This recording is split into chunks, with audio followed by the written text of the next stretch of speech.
Hey everyone, it's Nikki from Out the Store, and I'm getting ready for my next trip, so I'm doing some research.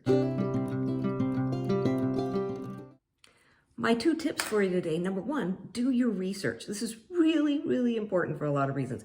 We start with the state gazetteers. This gives us an idea of we're starting to plan our route, gives us some recreational opportunities. The detail in these maps is just astounding, and it tells us what land designations. We're looking for things like our favorites are BLM and national monuments.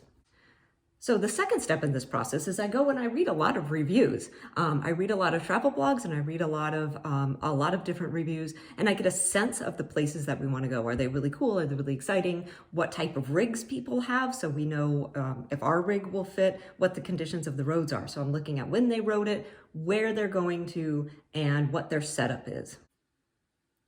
So the third step in that process is to go to Google Earth, and you can take exact coordinates to Google Earth and then broaden it out and find out, well, are there other boondock sites there? I want to take a road that's got lots of different options to it, just in case one is already taken, or many are already taken, or if a road's been eroded, or if my RV just can't fit on there. But it also gives me a sense, are those sites really close to the road? Are they really far out? And then I can get driving distances as well. First tip is do your research. Second tip is bring those maps along, because you're trying to get away from it all. And that means cell service and where even Starlink isn't going to work because of the trees or the mountains or topography, right? So do your research, bring your materials, be safe, and have a great time out there so you can go out again.